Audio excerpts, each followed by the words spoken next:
안녕하세요. 제임스입니다. 5월 26일 시장 마감 브리핑 시작하겠습니다. 우선 코스닥 지수는 특별한 내용은 없는데요. 플러스 0.4% 상승 마감을 했습니다.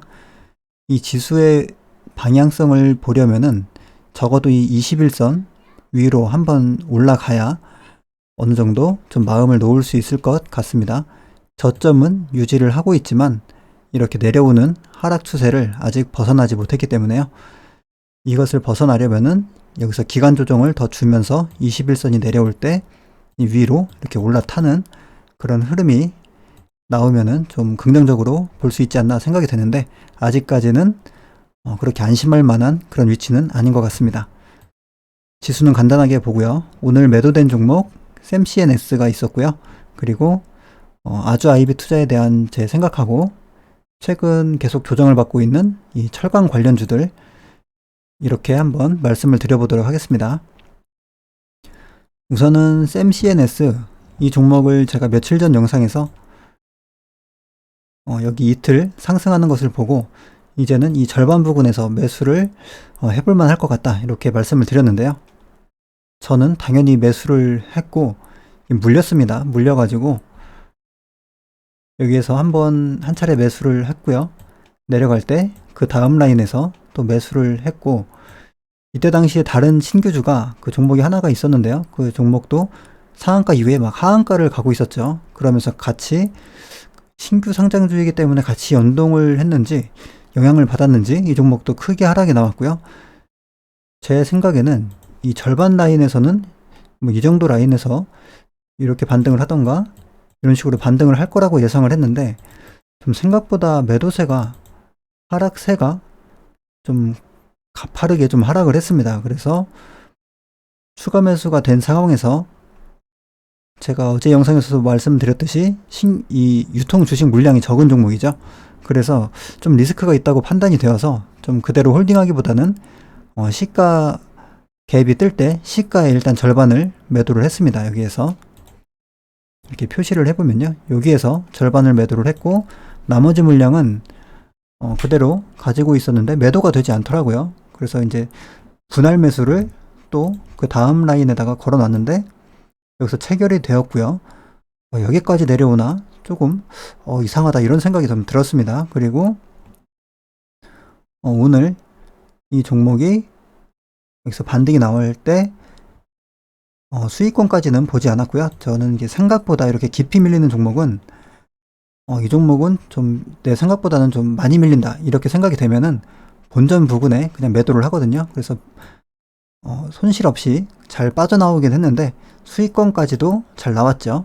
7%까지 오늘 상승이 나왔는데 이 종목은 약간 리스크도 있었고 좋은 부분도 있었고요. 거래 대금이 강하게 상승했고 이 하락할 때 하락폭에 대비해서 음봉의 거래량이 많이 나오지 않은 부분, 이런 부분은 좀 긍정적인 부분이었는데 유통 주식 수가 너무 적은 종목이었기 때문에, 그리고 신규 상장주이기 때문에 신규 상장주는 약간 조금 특이하게 움직이는 경우도 있거든요. 그래서 그 리스크가 좀 있다고 생각도 되어서 본전에 잘 빠져나왔던 그런 매매가 되겠고요.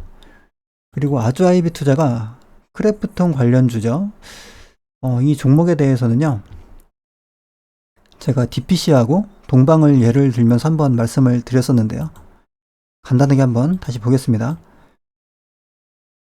이렇게 한번 상승한 이후에, 여기서 이렇게 쭉 상승한 이후에 이 종목은 DPC 같은 경우에는 절반 부근까지 오지도 않았고요.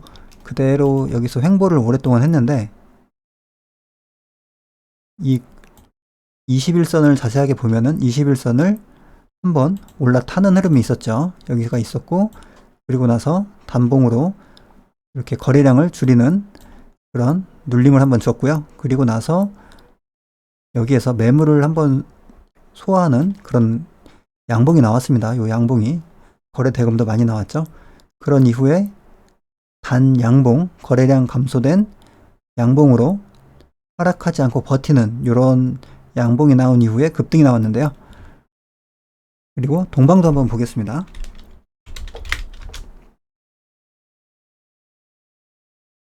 동방도 여기에서 보면은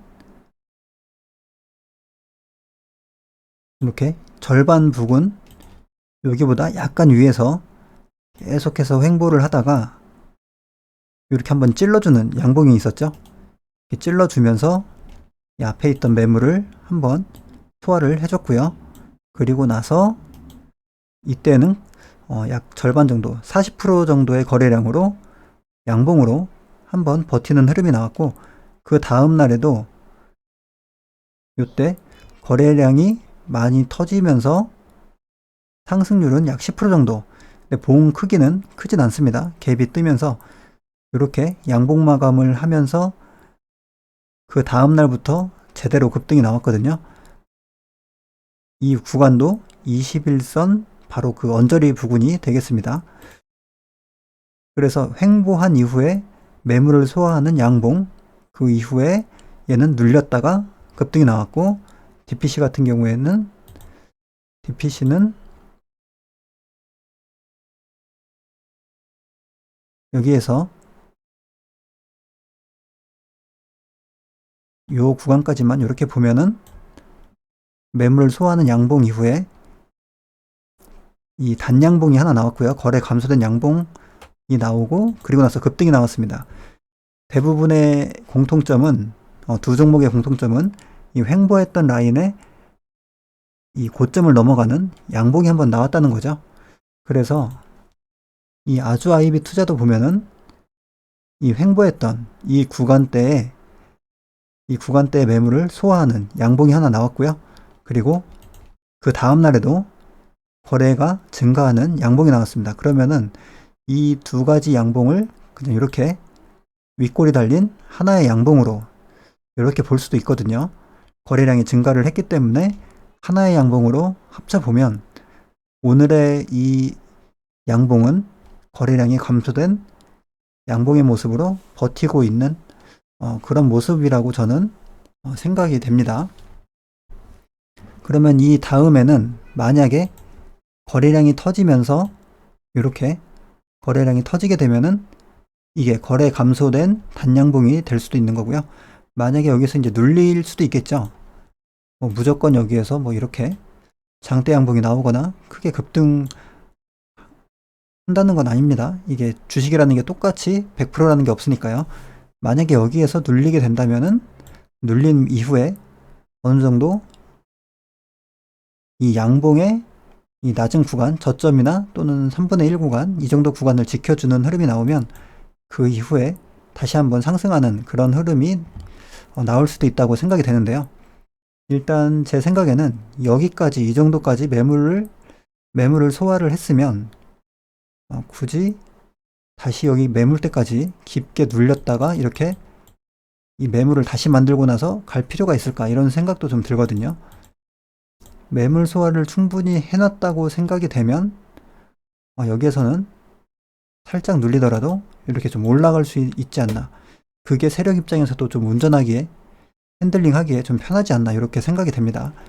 그래서 오늘 전일에도 일부 매수를 했던 것을 보여드렸었는데, 오늘도 조금 더 매수를 해뒀고요. 이 종목 같은 경우에 지금 제 시나리오는 여기에서 이렇게까지 눌렸다가 가던가, 아니면은 며칠 이내에 이렇게 가던가, 지금 그런 식으로 생각을 하고 있습니다. 6월 첫째 주나 둘째 주 안에는 그 크래프톤 재료의 상장에 대한 재료가 좀 나올 수 있지 않을까, 이렇게 예상을 하고요. 날짜를 꽉 채우지 않고 더 빨리 나올 수도 있겠죠. 그런 생각을 가지고서 이 차트의 움직임이 어느 정도 지금 만들어져 가고 있는 그런 흐름이라고 생각이 됩니다. 요 21선이 이렇게 이제 살짝 올라갈 텐데, 요 21선을 이탈하지만 않으면은 여기에서 가던가 눌림 이후에 가던가 이렇게 계획을 세우고 있고요. 참고를 해주시면 될 것 같습니다. 이 주가가 앞으로 어떻게 흘러갈지는 저도 정확하게 알 수는 없기 때문에 단순하게 여기서 그냥 매수를 하시면은 이렇게 빠졌을 때 저를 욕할 수가 있겠죠. 그냥 단순하게 매수는 하지 마시고요. 제 생각에 대해서만 말씀을 드리는 거니까 참고를 해주시기 바랍니다. 그리고 이 철강주들이 지금 계속해서 좀 이렇게 밀리는 이런 현상이 나오고 있거든요. 뉴스를 한번 보면요. 중국 철강 가격 규제, 포스코 등 국내 철강주 장중 급락 이런 뉴스가 하나 있고요. 제조업 덮친 철강제 대란 연말까지 가격 상승 이어질까? 어느 정도 상반되는 뉴스가 두 가지가 있는데요. 한 가지씩 한번 내용을 보면요. 미리 한번 읽어보니까 중국이 또다시 철강 등 원자재 가격 규제에 나섰다는 소식이 국내 관련주들의 투자 심리에 영향을 미치는 것으로 여겨진다. 이런 이유를 갖다 붙였고요.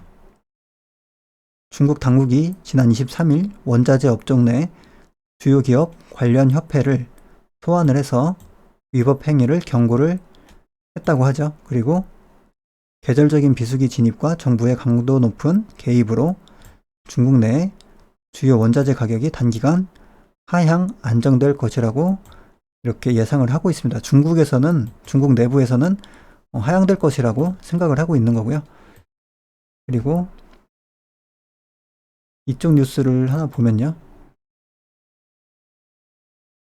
철광석 가격 장기적 상승 전망 우세, 제조업 부담이 늘어날 듯, 제조업 덮친 철강제 대란 연말까지 가격 상승 이어질까 이렇게 나오는데 지금 이 전체적인 내용을 한번 제가 읽어보니까 어쨌든 공급이 수요를 따라가지 못한다 이런 내용이 대체로 나오고 있습니다. 이게 지금 내용이 기니까요. 관심 있는 분들은 자세하게 한번 읽어보시면 좋을 것 같고 전체적으로는 원자재 가격이 계속 상승할 것으로 전망을 하고 있습니다. 철광석 가격은 장기적으로 상승할 것이란 전망이 다수다 이렇게 나오죠. 1월과 비해서도 크게 오른 것은 다 알고 있는 내용이고요. 일단은 전체적으로 국제적으로는 상승에 조금 더 많은 비중을 두는 것 같고요. 중국 가격은 당분간은 단기적으로는 조정을 받을 듯하다 이렇게 지금 뉴스들이 나오는데요. 이 내용을 종합을 해보면 단기적으로 어느 정도 이제 조정을 많이 받지 않았나 생각이 되거든요. 여기에서 더 조정을 받을 수 있겠지만 지금 이렇게 이 구간이 이렇게 상승했던 구간을 이렇게 상승이라고 보면은 이 가격대가 보통 일반적으로는 이렇게 내려오다가 여기에서 이렇게 돌려주는 흐름이 나올 수가 있고요. 지금처럼 좀 시장에 좋지 않은 약간 사람들의 매수 심리를 약화시키는 그런 뉴스가 나오면 여기서 이렇게 조금 더 흐를 수가 있습니다. 그런 이후에 이렇게 시간을 끌면서 상승할 수도 있거든요. 일단 이 원자재 철강 관련주들이 좀 종목들이 여러 가지죠. 그런 만큼 테마에 여러 종목들이 있다는 것은 테마 자체에 그래도 어느 정도 돈이 들어왔다는 것으로 저는 생각이 되고요. 세력들이 여기에서 언제 좀 호재성 뉴스가 나오거나 자신들이 갖고 있는 어떤 자금의 스케줄이나 그런 거에 따라서 때가 되면은 어느 정도 돌려주는 흐름은 나올 거라고 예상을 하고 있습니다. 그래서 철강주들은 시간이 조금 걸리더라도 반등이 나오지 않을까 이렇게 개인적으로 생각을 하고 있습니다. 지금 NI스틸 같은 경우도 차트를 보면은 이게 윗꼬리가 길어서 이게 전부 양봉이라고 보시면은 조금 안 될 것 같고요. 그래도 요 상승한 봉하고 상한가 봉 이렇게 두 개는 양봉이라고 생각을 할 수 있고요. 이렇게 두 개는 양봉의 거래대금으로 생각을 할 수 있고 이런 것들은 상승한 것도 있고 눌린 것도 있으니까 그냥 무시를 한다고 하면은 그래도 음봉에서 나온 거래대금은 아직 별로 없습니다. 그래서 조금 전에 말씀드렸듯이 언제 상승할지는 정확히 알 수 없지만 상승할 수 있는 가능성은 충분하다 이렇게 생각을 하고 있습니다. 오늘 영상은 여기서 마치도록 하겠습니다. 감사합니다.